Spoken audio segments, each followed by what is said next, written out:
Hijo de inmigrantes sirios y miembro de una familia compuesta solo por hermanos hombres, Carlos Saúl Menem nació en Anillaco, provincia de La Rioja, el 2 de julio de 1930. Tras terminar sus estudios secundarios en esta localidad, ingresó a estudiar Derecho en la Universidad de Córdoba, periodo en el cual inició su actividad política, impulsando en la facultad un movimiento de reivindicación de los caudillos federales. Tras graduarse, regresó a La Rioja, donde dio sus primeros pasos profesionales al defender legalmente a un grupo de presos políticos encarcelados como consecuencia del golpe militar que derrocó al gobierno de Perón. En 1956 es detenido por primera vez con motivo del frustrado intento de rebelión del general Juan José Valle. Pero esta situación no lo aleja de su camino. Al año siguiente funda la Juventud Peronista de La Rioja y es el asesor legal de la CGT provincial. El 11 de marzo de 1973 es elegido gobernador de La Rioja con el 67% de los votos. El golpe militar de 1976 le significó ir nuevamente a la cárcel por 5 años. Tras desempeñarse como gobernador de La Rioja y de Buenos Aires, fue elegido en 1989 presidente de la Nación Argentina por 2 periodos consecutivos. Fue derrotado por el actual presidente Néstor Kirchner en la elección presidencial del año 2003. Desde esa fecha se encuentra en nuestro país junto a su esposa Cecilia Boloco.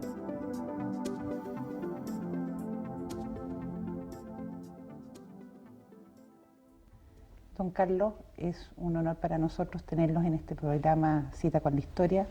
Agradezco su participación en este nuevo ciclo que está centrado más que nada en la transición chilena. Y por eso, para entrar un poco en tema, quisiera preguntarle que si antes de asumir la presidencia, ¿cuál era su relación con Chile? ¿Cuándo vino por primera vez a este país? Que tiene que haber sido, me imagino, mucho antes del año 89. Sí, efectivamente. Bueno, el honor es mío de concurrir a este programa. Dicho sea de paso, lo veo siempre.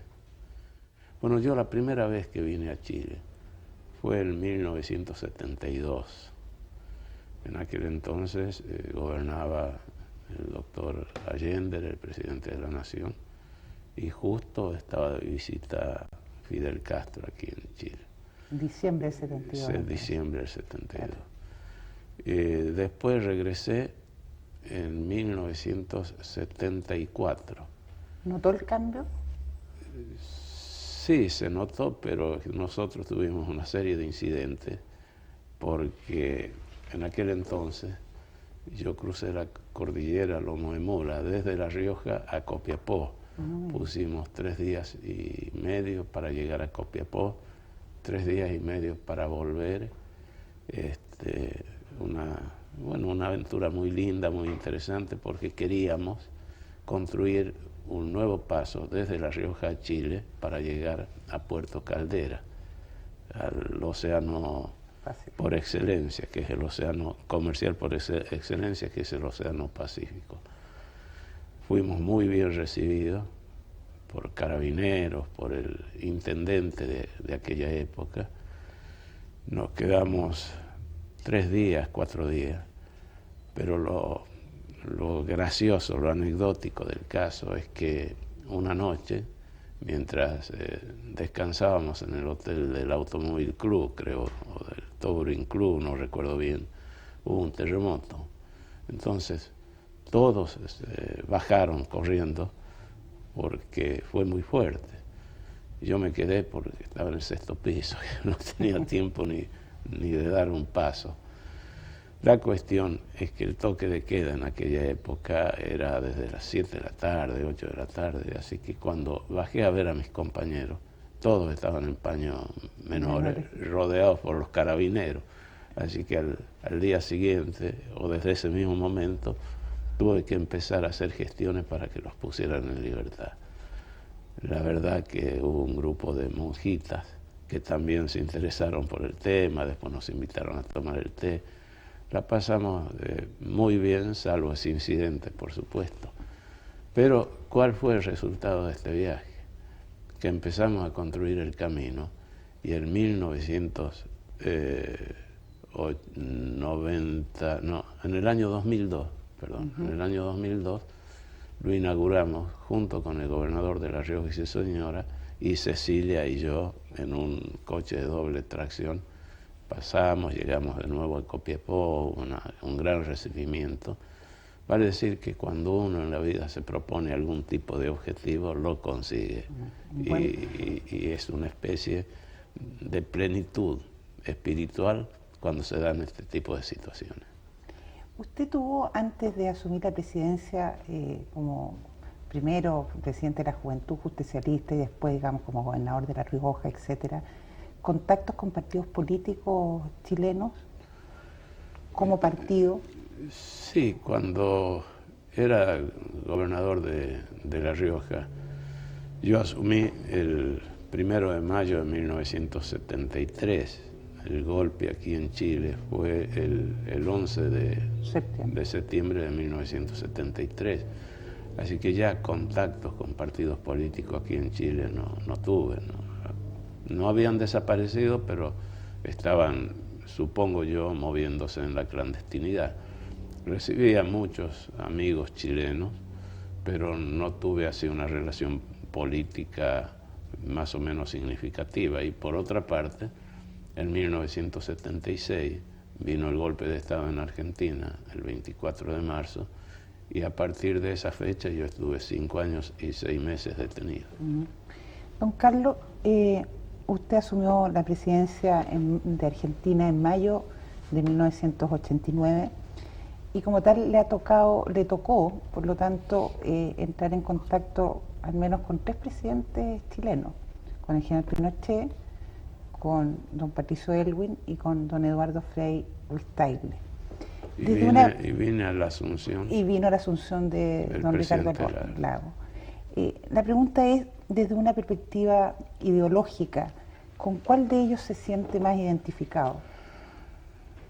Bueno, siempre uno pretende que los países vivan en democracia, pero yo recuerdo que don Patricio Aylwin me pidió que viniera antes de que se retirara el general Pinochet, porque el general quería saludar a algunos de los presidentes de Latinoamérica al menos.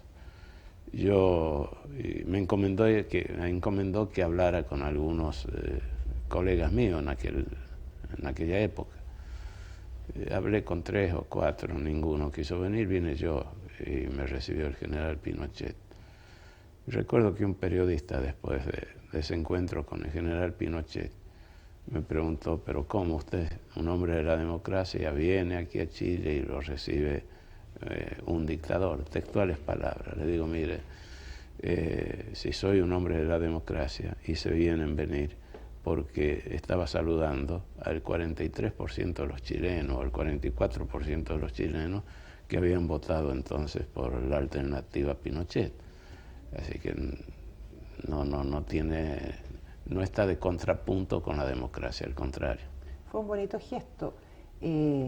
Importante que don Patricio le haya pedido esa venida, porque por lo menos... Fue un muy buen gesto. Un muy buen gesto. ¿Y usted conocía al general Pinochet antes?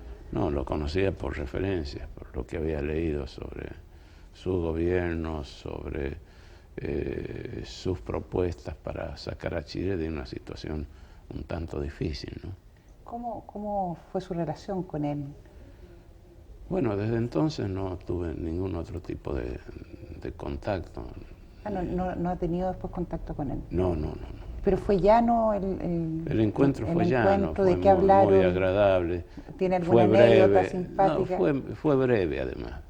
No fue un encuentro de muchos minutos, sino un saludo protocolar y bueno, después participar en el Congreso chileno de la despedida de Pinochet y de la entrega del mando al doctor Patricio Aylwin. ¿Con qué partidos políticos chilenos pensando en el público general, hay cierta coincidencia en relación al Partido Justicialista? Bueno, habría que ver a qué sector del justicialismo, porque el justicialismo es un partido muy grande, es el más grande, yo diría, hasta de Latinoamérica. Y entonces hay muchas líneas. Hay justicialistas de centro-derecha, justicialistas de centro-izquierda. Yo soy un hombre de centro, fundamentalmente de centro, y considero a la política, yo tengo una definición para mí, como el capital, comercio y justicia social. Si entendemos la justicia social como educación, fundamentalmente educación, que hace el mundo de los conocimientos, y salud. Esta es la definición para mí de política y está perfectamente en relación con lo que he dicho anteriormente, una política de centro. Por lo tanto, yo podría intuir que es la democracia cristiana. Bueno, hay muchos sectores de la democracia cristiana en Argentina que están en el marco del justicialismo. A su juicio, ¿existen diferencias sustantivas entre los gobiernos militares argentinos y el gobierno militar del general Pinochet, gobiernos que tuvieron su participación en la década del 70? Bueno, evidentemente se obró con, más allá de los derechos humanos, porque si entramos en ese tema ahí se nos hace interminable la nota. Yo creo que también en todos los gobiernos donde son gobiernos de fuerza, evidentemente hay víctimas, donde hay dictaduras, se violan los derechos humanos, y aún sin dictadura en el mundo de la democracia hay muchos países que violan también los derechos humanos. Pero Chile y Argentina fueron etapas muy especiales que nos tocaron vivir. Yo estuve proscripto 25 años en mi país. Bueno, pero fíjese, hay una anécdota. Estuvimos a punto de ir a la guerra con Chile. Yo estaba detenido en ese momento en el penal militar de Magdalena y tuvo que intervenir su santidad, Juan Pablo II. Y lo mandó al cardenal Zamoré para que hablara con ambos gobiernos. Bueno, llegó Zamoré, más o menos se arreglaron las cosas y lo que me comentaron a mí es que cuando Zamoré regresó al Vaticano, le decía a su santidad Juan Pablo II que había un problema que era muy difícil de solucionar, porque en Chile se sabía quién mandaba, había uno solo, y en Argentina eran tres, y entonces no se ponían nunca de acuerdo. Pero felizmente se superó ese difícil trance y no se derramó sangre porque iba a correr a raudales en caso de un conflicto bélico. Y con posterioridad fuimos nosotros los que arreglamos el tema de límites con Chile. Alfonsín firmó el Tratado de Paz y Amistad con el gobierno del general Pinochet. Cuando se estaba programando el acto donde se iba a dar a conocer públicamente, en un acto público, este Tratado de Paz y Amistad, no había ninguna provincia que se aventurara a llevar a cabo este acto. Entonces yo le ofrecí al doctor Alfonsín hacerlo en mi provincia, y lo hicimos ahí en un acto público donde concurrió el canciller, donde hubo varios funcionarios del gobierno nacional y por supuesto nosotros de otro partido político peronista. Bueno, ahí llevamos a cabo el acto y después, con posterioridad, cuando asumí la presidencia de la Nación, con el presidente Aylwin primero y después con el presidente Frei, terminamos este conflicto firmando el Tratado de Límites que ya todo el mundo conoce y que nos evitó ya de por vida que tengamos alguna posibilidad de un enfrentamiento bélico. Ojalá sea así. Bueno, fui tratado persona no grata como persona no grata en la Patagonia, cuando hice el acto ese en La Rioja, y hasta el actual presidente me declaró como traidor a la patria por haber hecho el acto en La Rioja, y él era gobernador de Santa Cruz, y por tratado firmado con Chile. Pero bueno, son las cosas de la política y hay que asumirlas así, ¿no? Es interesante lo que usted está contando sobre el casi conflicto o la gran crisis que hubo en el año 78 entre Chile y Argentina, porque en Chile fue un tema que no fue conocido públicamente. Si hubo movilizaciones y lo que pasó, digamos, en el sur, en el Canal Beagle, no fue conocido por la opinión pública. ¿Fue igual en Argentina? No, en Argentina hubo movilizaciones. Inclusive se construyeron varias pistas de aterrizaje en distintos puntos del país y, bueno, lugares más seguros para los aviones, hangares subterráneos. Eso es lo que leíamos y lo que nos comentaban, porque esta era una prisión militar, así que ahí había varios militares detenidos también, y nos comentaban las informaciones que recibían de los familiares, y algo podíamos leer en los medios. Sí, en Argentina hubo movilizaciones, y cuando cesó el conflicto se hicieron desfiles en todo el país celebrando este acuerdo al cual arribaron Chile y Argentina. Y otra cosa, don Carlos, ¿cuándo tuvo usted el primer contacto con don Patricio Aylwin? Porque tengo entendido que no solo en el cambio de mando, sino que después usted vino a Chile nuevamente para llegar a una serie de acuerdos de integración. ¿Cómo fue su relación con el gobierno de Patricio Aylwin? Fue muy buena. Y la primera vez que lo encontré a don Patricio, yo estaba por viajar hacia el exterior, y en el salón B del aeropuerto Jorge Newbery justo llegaba don Patricio de Argentina, así que ahí nos saludamos con su comitiva. Estaban en plena campaña electoral, todavía no era presidente, y después ya cuando asumió la presidencia vine, estuve con él, lo saludé, y en 2 o 3 oportunidades más estuve viniendo a Chile para arreglar una serie de problemas, llegar a acuerdos de inversiones de Chile en Argentina y de Argentina en Chile, tratados de garantía de inversiones, en fin, una tarea que llevamos a cabo junto con don Patricio y también, por supuesto, con don Eduardo Frei. Ahí, cuando firmamos el Tratado de Límites, incluimos como paso en el protocolo el que va desde La Rioja a Copiapó. Ese fue un gran adelanto para permitirnos terminar el camino.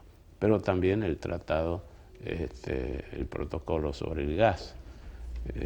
Esto fue en 1995. Exacto. Y a partir de entonces, de esa fecha, creo que cumplimos plenamente con Chile, enviando el gas que necesitaba. Ahora sé que hay problemas que están tratando de solucionarlos, y ojalá que lo solucionen pronto. Chile y Argentina. No estaba en el espíritu de ese tratado que pasara lo que sucedió este año. No, porque son tratados internacionales y tienen la misma categoría, que una categoría superior que las leyes nacionales. Están un poquito más de menor grado en cuanto a su cumplimiento, digamos así, que la Constitución Nacional. La Constitución Nacional, los tratados con las potencias extranjeras, y recién vienen las leyes en general en la República Argentina. El no cumplimiento, evidentemente, nos deja en una situación un tanto incómoda a la República Argentina. Don Carlos, ¿en qué medida el éxito en materia económica que hubo en Chile tras el gobierno militar puede haber influenciado en Argentina y cuando usted es mandatario para generar una política económica también, yo diría, de tipo liberal? Bueno, yo diría de tipo peronista, porque lo que nosotros hicimos fue pusimos en marcha una economía peronista a partir de una conducción política. Mire, la economía sigue a la política.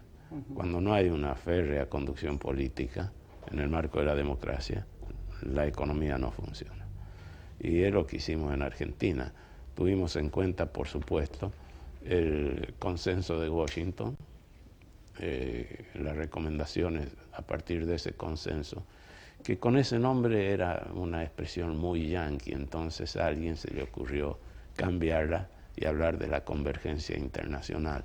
Eran las pautas que se le daban a los organismos internacionales de crédito para otorgar créditos a los países incluidos en ese consenso de Washington. Un consenso que después fue ampliado aquí en Santiago de Chile, el consenso de Santiago en 1998, mediante el cual se ampliaba el espectro, ya no tan solo económico, sino que entraban otras cuestiones a jugar para que los países pudieran seguir recibiendo crédito de los organismos internacionales, del Fondo Monetario Internacional, del BID y del Banco Interamericano de Desarrollo.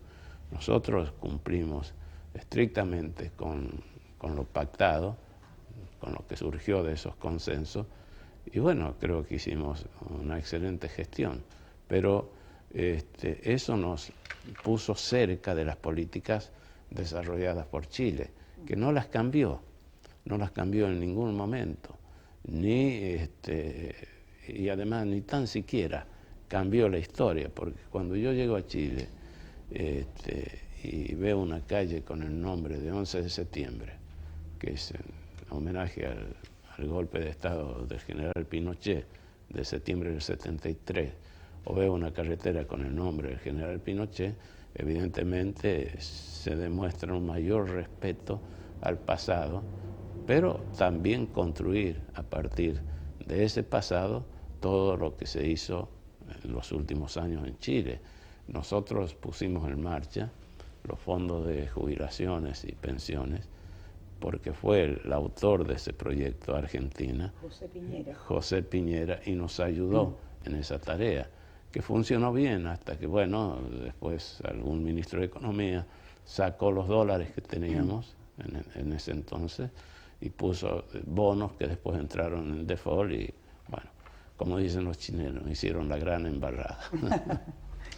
Y en el tema de las privatizaciones, ¿también ustedes siguieron de alguna manera la línea que había seguido el gobierno del general Pinochet? Bueno, en el tema de las privatizaciones fue producto de esos consensos a los cuales se hizo referencia. Pero yo recuerdo que cuando vino el general Perón de regreso a Argentina y asumió la presidencia en septiembre de 1973, hubo una reunión en el Teatro Cervantes con todos los empresarios. Yo era entonces ya gobernador y asistí a esa reunión. Y hablando del tema de las empresas del Estado, Perón le pedía por favor a los empresarios que se hicieran cargo de esas empresas, porque no prestaban los servicios para los cuales habían sido creadas, pero además daban pérdidas, eran totalmente deficitarias. Y alguien le preguntó a alguien de los empresarios, ¿y qué hacemos, general, con YPF? Bueno, dice, mira, esa se la regalo ya, porque es tremendo el déficit que da. Bueno, lo que yo hice es entrar en esa tarea de privatización. Con esos recursos pudimos pagarle a los jubilados, entre otros, con parte de esos recursos, y consolidar la deuda interna, que nos habían dicho que era de 9.000 millones de dólares y ascendía a más de 17.000 millones de dólares. Y después, en 1993, consolidamos la deuda externa mediante el Plan Brady y seguimos trabajando con esas pautas dadas por el consenso de Washington y todo lo que le hacía falta a Argentina para crecer como creció. Creció un 60% del PBI. ¿Qué otra asesoría, aparte de la de Pepe Piñera, tuvo usted en su gobierno desde una perspectiva económica? Bueno, asesoría, por supuesto, los funcionarios argentinos. Tuvimos de ministro de Economía a Cavallo, muy amigo de los economistas chilenos, un hombre recibido, claro, amigo Cavallo, recibido en Harvard, y después Roque Fernández, y muchos hombres extrapartidarios, porque Cavallo era extrapartidario, Roque Fernández también, trabajando junto con los hombres de mi partido y asesorándome en todo lo que significa gobernar un país como el nuestro, un país enorme, con grandes posibilidades, grandes riquezas desde el punto de vista perdón, de los recursos naturales y los recursos humanos excepcionales. Pero nos falta eso que dije al principio, el tema educación, para incursionar con mayor profundidad en el mundo del conocimiento. Si no, no hay salida para, diría yo, ningún país de la Tierra. Por eso China, la India, dentro de 30, 40 años, ellos piensan en esa dimensión del tiempo, van a estar a la par de Estados Unidos, por sus recursos humanos que se están perfeccionando día a día en forma espectacular. ¿En qué medida fue importante para Argentina la inversión chilena y la ida de muchos empresarios hacia Argentina? Cosa que históricamente no era así. No, antes... ¿Cómo se da esa situación? Bueno, se da porque llegamos a un acuerdo abriendo nuestras fronteras. Antes, una inversión chilena para que en Argentina pudiera tener la posibilidad de llegar, bueno, los trámites, los requisitos eran interminables.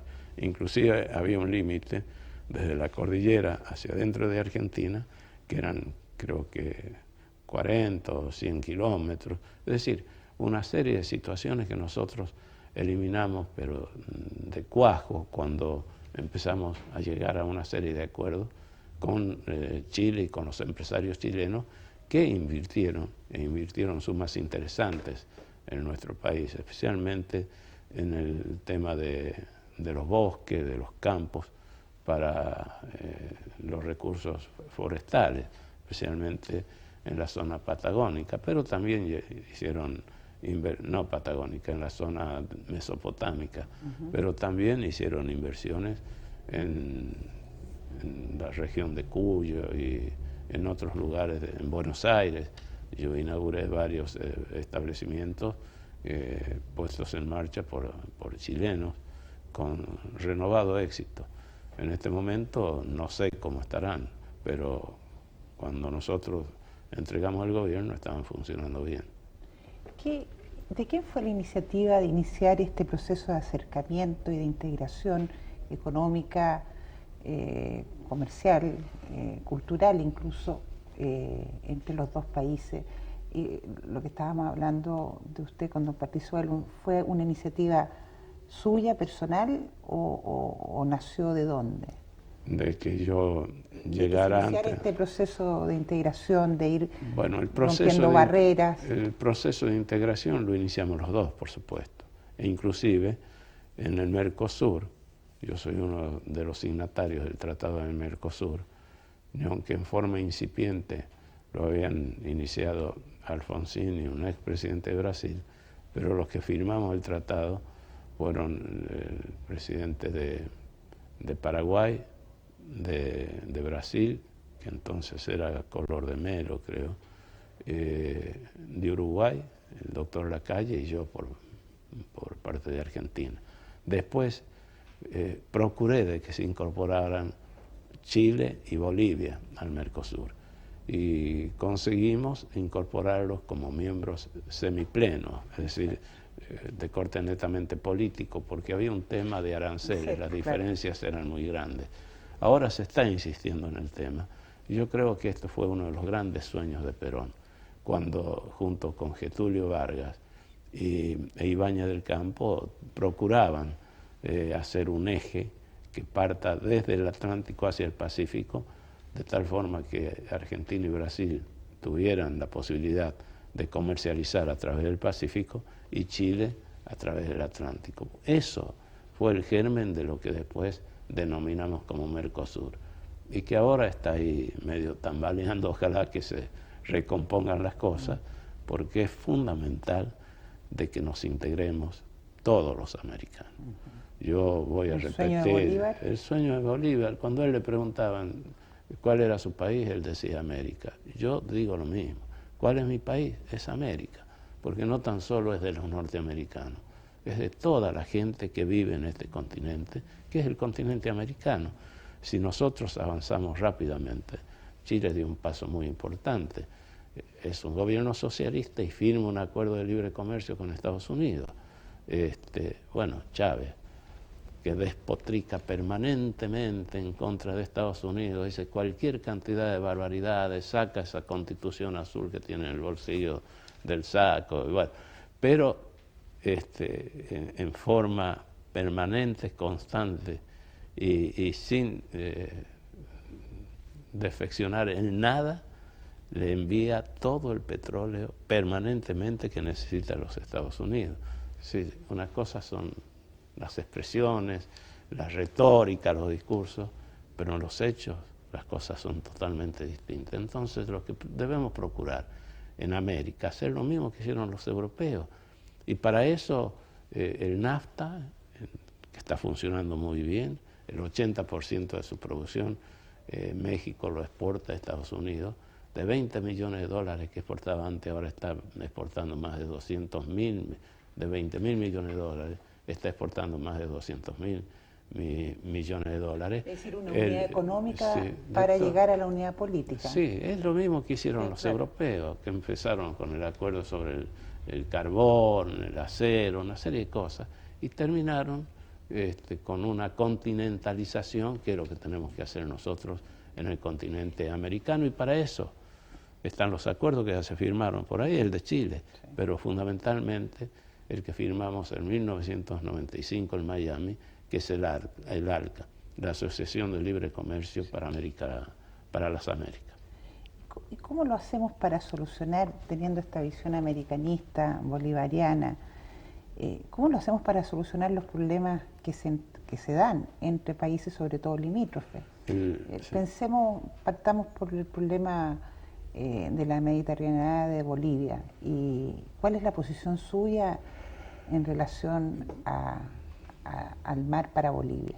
Bueno, yo creo que el diálogo es fundamental, pero ya lo dije con anterioridad, el convenio que firmamos con Chile, el Tratado de Límites, el acuerdo gasífero, el protocolo gasífero, yo creo que los convenios se firman para ser cumplidos. Y aquí, después de la Guerra del Pacífico, se han firmado convenios, acuerdos con Bolivia y con Perú. Bueno, si se cumplen los convenios, los acuerdos, en buena hora. Pero la salida al mar por parte de Bolivia tiene que llegar a partir de un diálogo muy fluido y muy profundo entre los tres países, porque no puede ser tan solo entre Bolivia y Chile, sino que, de acuerdo a lo que he leído, también interviene Perú. Pero por ahora están esos acuerdos y hay que cumplirlos. Pero no solo Perú, también es importante cuál es la posición que podría tener en una eventual situación de crisis Argentina. Bueno, yo creo que Argentina ni ningún otro país pueden intervenir en un conflicto, pueden hacer de amigables componedores nada más, pero pensar en que puedan intervenir activamente me parece un poco imprudente. Ese es un arreglo que tienen que llevar a cabo los firmantes de esos acuerdos.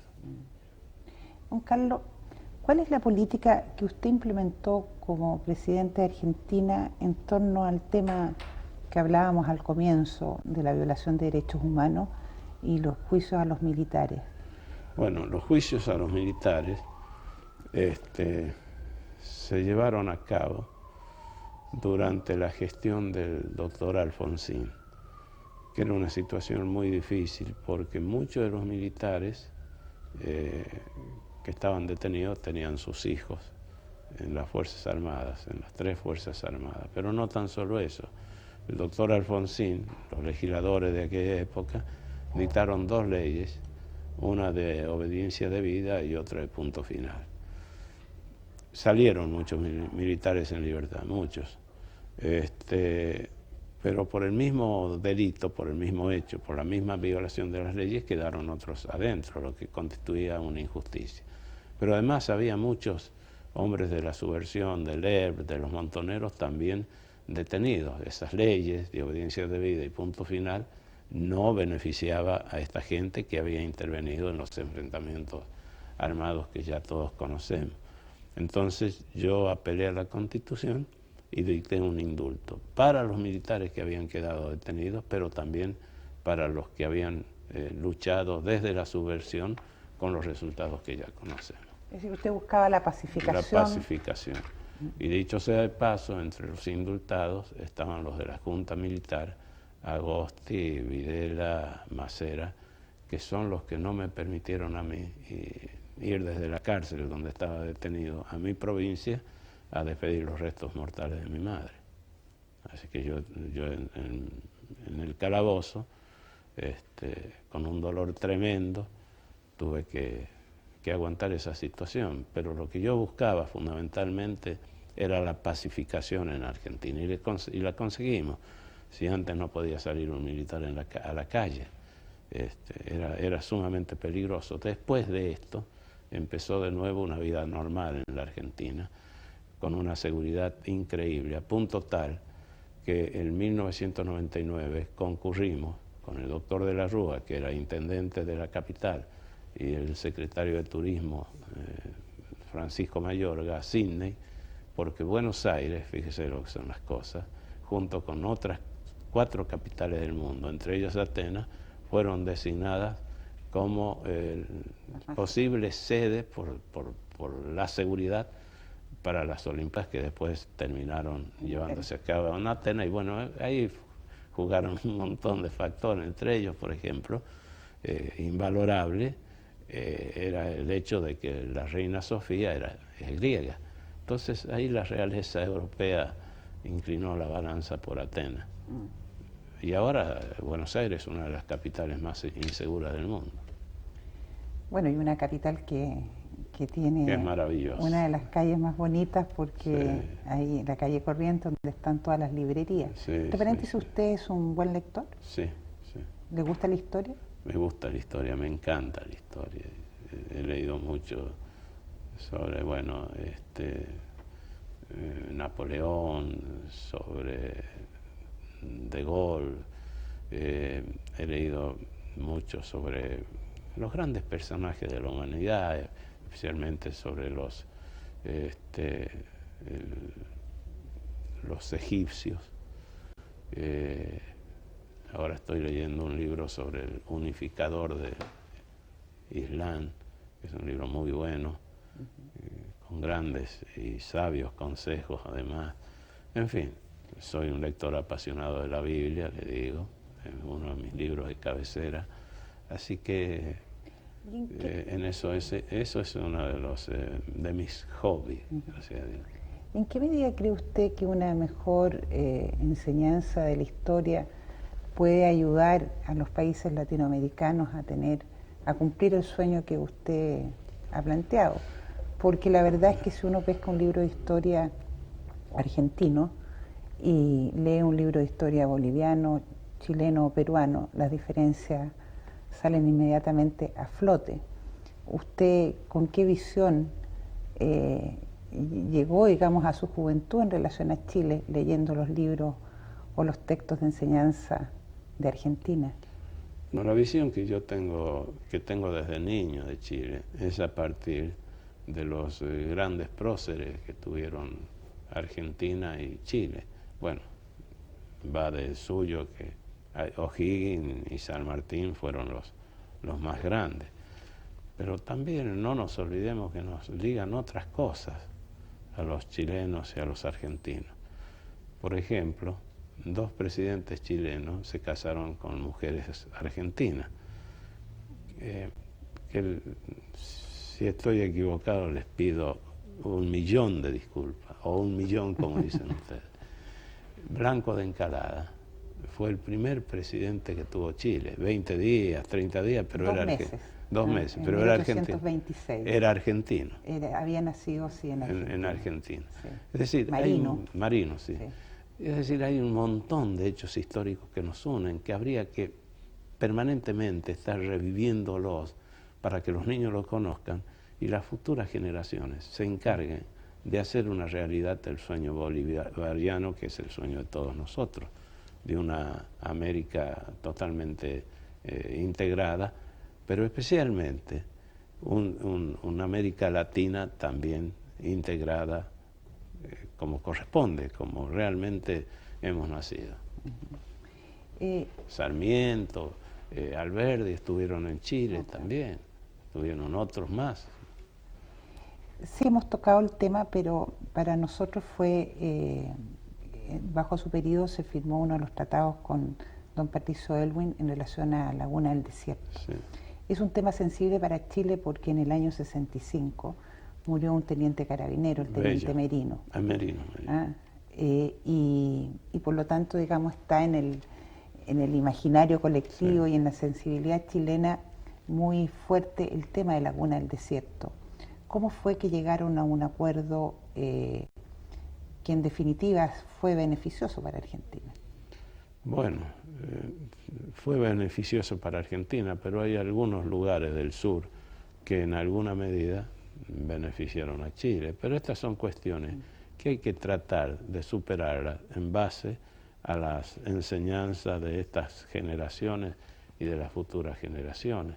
No conozco yo un solo acuerdo en la historia de la humanidad donde un país no se haya beneficiado en parte respecto al otro país o una región respecto a otra región. Pero yo creo que eso hay que superarlo lo más rápido posible para no dar lugar a otras situaciones tan duras como las que nos tocaron vivir y que nos tuvieron al borde de un conflicto bélico. Pero eso depende, reitero, de las enseñanzas, de los encuentros que se están llevando a cabo permanentemente entre la juventud chilena, la juventud argentina, lo hacen en el Cristo Redentor, lo hacen en todos puntos de los límites o inclusive dentro de ambos países. Eso es fundamental. ¿Qué se puede hacer con personas o grupos de personas que en Argentina son denominados los halcones, es decir, los hombres duros, aquellos que justamente tienen una visión muy diferente a la que usted ha planteado en esta conversación? Bueno, hay que reeducarlos. Fíjese, en Estados Unidos también, el país más grande de la Tierra, potencialmente, también hay halcones. También grandes actores de cine,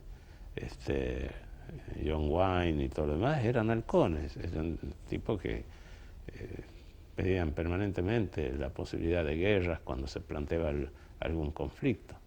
Y ahora Estados Unidos está en una guerra impresionante con Irak y ese sentimiento anti-yanqui que antes estaba o se notaba superficialmente, ahora ha crecido en forma impresionante. Pero bueno, los pueblos son los artífices de sus destinos. Si vamos a las encuestas que se están dando en Estados Unidos actualmente, hay unos 10 puntos de diferencia entre Bush y Kerry. Pero si vamos a una encuesta a nivel internacional, los anti-yanquis pero ganan por muerte, o como decimos allá en Argentina, como dicen los porteños, por afano. Pero usted se llevó muy bien con el gobierno norteamericano. Ustedes tuvieron un estatus especial, sí, en un momento determinado, que también causó ciertos roces, digamos, con Chile, porque sí, ¿por qué ustedes tenían ese estatus especial? Sí, pero es que nosotros, ¿y qué implicaba eso? No, simplemente nosotros, cuando se trató de la guerra del Golfo, la guerra del desierto, enviamos un par de naves misilísticas a controlar la entrada y salida de navíos del Golfo. Me lo había pedido personalmente el presidente Bush. Y después, durante la gestión del presidente Clinton, también seguimos hablando del tema hasta que nos declararon aliados especiales, ex-OTAN de los Estados Unidos, y nos dieron la posibilidad de entrar libremente a los Estados Unidos sin la necesidad de la visa. Bueno, todo esto lo hemos perdido, pero hubo un cierto roce. Yo recuerdo que hablaba con el presidente Frey, porque fue durante su gestión, y decía, el presidente no tiene por qué afligirse, ya no hay posibilidad de guerra entre Argentina y Chile. Esto es porque iban a comprar unos aviones, unos F-16. Yo no sé si los compraron o no, pero ¿con quién iban a pelear? Con nosotros no, menos con otros países. Pero después se superó ese trance, gracias a Dios, y ahora esto de entrar sin visa a Estados Unidos es imposible. Ahora nos piden hasta el ADN, y en otras partes del mundo donde estábamos muy bien ubicados también perdimos esas ventajas. Hablando del presidente Frey, usted tiene una relación, o tuvo o tiene, se lo pregunto, muy especial. Hay una amistad. Sí. ¿Cuál es la base de esa relación que va más allá de un expresidente con el otro expresidente?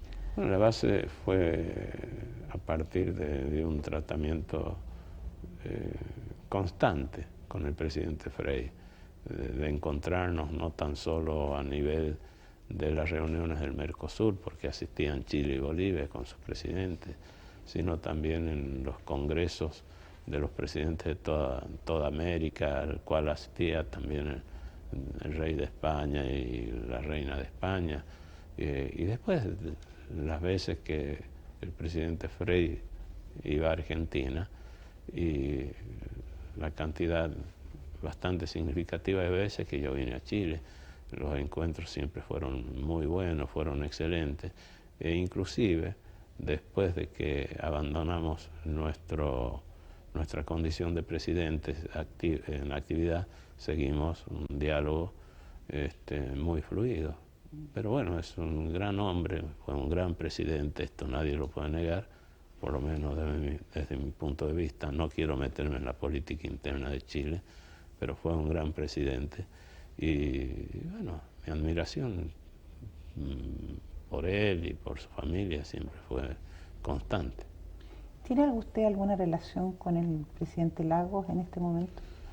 Mire, con el presidente Lagos la relación fue cuando él era ministro y yo era presidente de Argentina. Por ahí tuvimos algún tipo pero no una relación como la que tengo con el doctor o el ingeniero Frey o el doctor Alwin.